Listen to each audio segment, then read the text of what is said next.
These aren't sort of faceless gods or, you know, faceless archangels are saying, "Thy shall returneth and learn this." It's a dialogue, you know. Mm. Yeah, I think when you're in a really good mood, it's, oh, I don't mind doing that. Or it's like when you're drunk or something, you're like, oh yeah, I do that, and then the next morning, oh no, you know, Yeah, you know, it's exactly. all gun ho. So I mean, obviously there seems to be an important element to past lives. I mean, do you feel that you're only given a past life if it's got some kind of meaning to heal something in your current? Absolutely. I think it's relevant to where you are at the moment, but there are various past lives. I think the most important one is your key life for this life. Your key life probably holds amongst it that your greatest karmic lesson in this life. It also identifies itself mainly because you will notice a lot of people from that key life who surround you now. So your mother might have been your brother in that life, and your uncle might have been, you know, a king, or you will notice that there are a lot of people from that life that surround you now, which are a true indication that that key life is very important. But you can go back and have a look at it more than once. It's not a one-hit wonder. You don't get one past life and then that's it. You can't see it again. You can go back for more information, most definitely. And I say to people, you know, do that. Exhaust one life, exhaust it, get all the information you can from it. Then look for another one. Sure. Okay. So obviously with the whole reincarnation thing, have you ever tried the progression thing where you're able to sort of look into potential futures with people? I don't do progression. It happened once to me, actually. It wasn't Anne, but it was during my training. Anne was helping with someone else was doing the regression. And it was into this life, the life that I now have. And I saw myself being born, which was a bit of a scary thing. But I remember looking at my mother in this life, and I remember seeing what she was wearing, and I told her what happened to me, and she was, I have to say, very shocked. But I knew because I couldn't remember it, I guess, you know. But so that was for me a proof.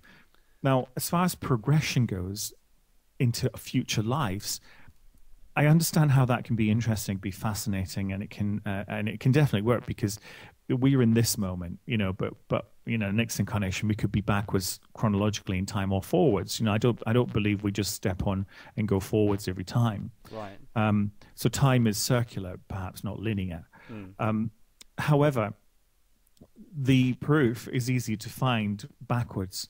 You can't really find it forwards in this life just yet. So you may go and have a progression, and it may be as true as anything, but the proof is very difficult. That for me is the thing with the progression. The proof is very difficult. Whereas you can prove it backwards, it's very difficult to prove it forwards. And I do past life work because it informs me where I am now, how I got here, and the skills I have at my disposal. And I think if I go forwards, then it might just make me want to achieve probably some wonderful life in the future. Yeah. Well, actually, I should be concentrating on the now, really. Okay. So sort of taking everything into account with all the different teachings that you know, the Qabalist, the tarot, the past life, the spirituality, the psychic clairvoyance that you've got as well. Are they tools that you've developed along the way in other lifetimes? They definitely are. Yeah, they most certainly are. The tarot, for example, I couldn't really gel with the tarot when we first started doing tarot as part of the Qabala. It's the major arcana, like I said, are the paths between the Saphara, so between the planets. The paths are these major arcana. And when you do meditations, you will walk the path of, say, the devil or death or the high priestess or whatever. And I was okay with it, but I never really, you know, tarot, I never wanted to work with. Then I had a past life regression where I had worked with tarot, and I had worked for nobility, I'd worked for a king, and told him I was female in that life, an oracle, if you like, and told him the truth as I had seen it, and it was borne out to be the truth, but of course it wasn't the one he wanted to hear, because he would be defeated in battle, and he removed my head from my shoulders. So that's going to put you off for a few lifetimes, isn't it? Yeah. Put you off for a wee while. But when I got over that and I saw the regression, I understood the reason for it. I picked up a pack of cards and kind of really soared from there. It wasn't one of the things I had to try particularly hard at understanding, you know. Yeah. So there's your tools, really. You've got the tool to look backwards to see who you are today, but you've got the tarot to sort of look forward and seeing the potentials that may happen in the future. Yeah, and to guide you, I mean, your tarot's it's a great thing for looking into possible futures. But I think more importantly, it's a great tool for looking at the psychology of who you are now. Meditate upon the cards for yourself. If you've got if you want to attract towards you, say, for example, if I feel I'm being deceived, if I feel that someone's not been completely honest with me, then I will meditate on the devil card. I will put myself into the devil card and have a conversation with him, because I'm looking for clarity. And you may get some clairvoyance and you may get some information during the visualization. But what you're essentially doing is you're activating the card in your life. You're drawing the card towards you. You're saying, okay, remove the deceit, remove the veil for me. That's what you're asking for. And that's essentially what will happen. And believe me, it truly works. Yeah. So, I mean, with the tarot and the astrology, astrology seems to be more of a sort of broader picture, what's sort of happening at the macro level. Well, it can be. I mean, a lot of people associate astrology, of course, the newspapers, don't they? And when we write, I mean, I'm a sun sign columnist myself, so I do write for papers and magazines. But when we do that, we do look at the broader sweeps, and because you're trying to help, a very large section, 1/12 of the population, really. Now, clearly, on an individual level, you bring it right down to a personal chart. Astrology can work on a day-to-day basis. It can help you understand the day, not as well as the month and the year ahead and all the rest of it. But on the sort of level that most of us work with, which is the bigger level, it's the outer planets. If you look at, say, for example, in 2011, Neptune's moving into Pisces.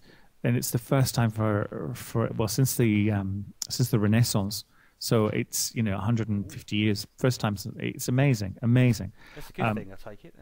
Is that a good thing? Well, it's moving. He's moving into his own sign, so he governs Pisces. So he's stronger in that particular part of your chart, if you know where it is.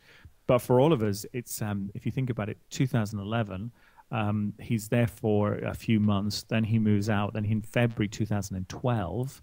He moves back in. Now, Neptune is the planet of mysticism, if you like. Pisces is the sign of the mystic and of intuition. So you've got a lineup there that produces mystic and spiritual energy, for want of another word, in 2012. Right. So you see how that kind of ties in with a lot of other things. I do. It's interesting because there's a lot of chatter on the internet in different forums talking about November could be a big tipping point on the planet, with various kind of prediction technologies, if you like, all predicting a big tipping point event happening in the middle of November. And I just wondered if the astrology backed that up. In the middle of November this year? Yeah, middle of November this year. I mean, there's astrologically, there's all the planets are starting to move forwards, which is rare. It's very rare that all the planets are in a positive motion as opposed to one or two going backwards. So November is a far more positive month than it has been for a very long time. Right. Doing the astrology just recently has been a bit kind of, how to dress this one up in a Sunday frock. Do you know what I mean? Trying your best to make it smiley. But it's not quite such a task in November. But I think for me, it's the Jupiter-Uranus conjunction is one of the main things. And Jupiter moves forwards on the 18th of November and Venus moves forward at the same time.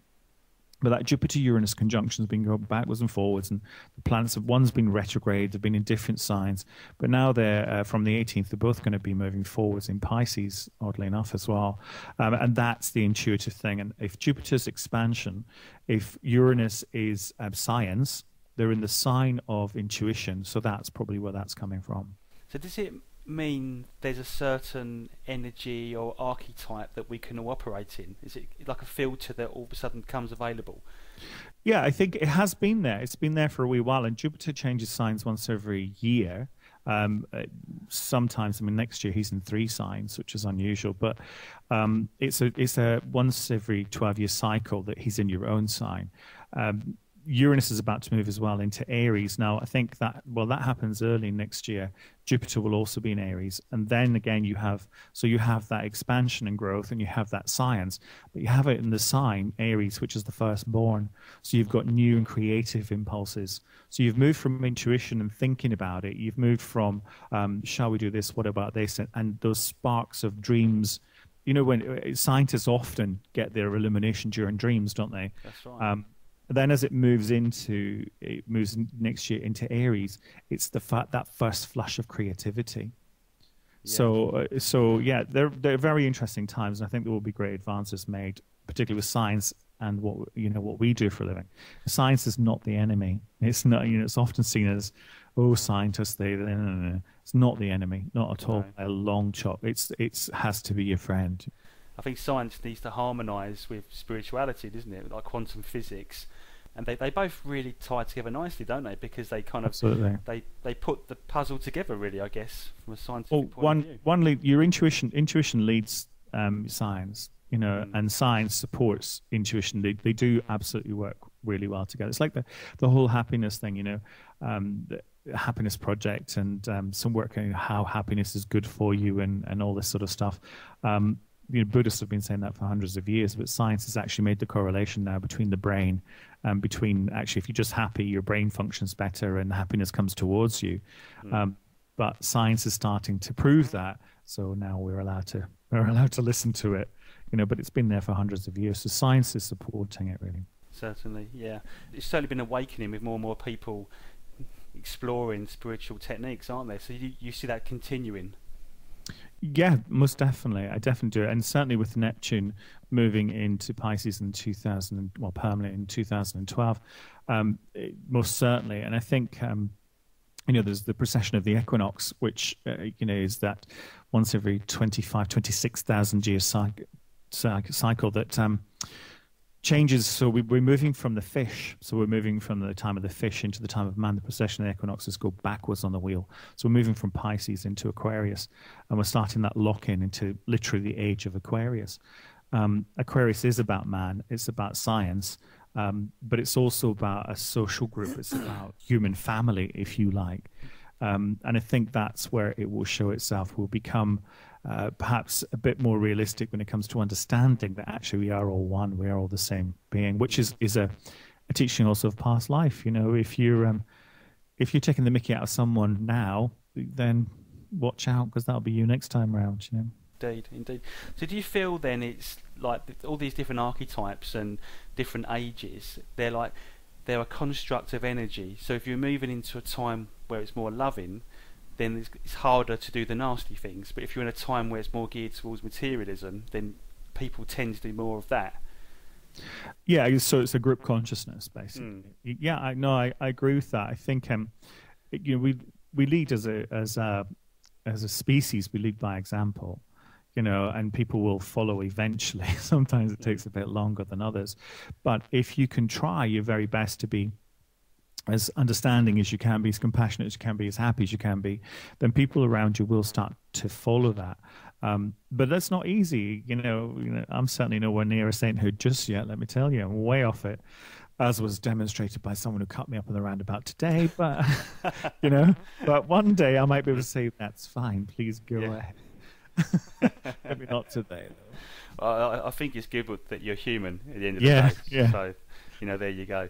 Getting back to the past life stuff, have you got any sort of anecdotal case studies that you could share that's, that what you've done with people really, that sort of help prove the point? Well, I think, it depends what you're talking about with proof. I mean, if it's proving past lives, then I think, every regression that you do, someone will say that just makes perfect sense.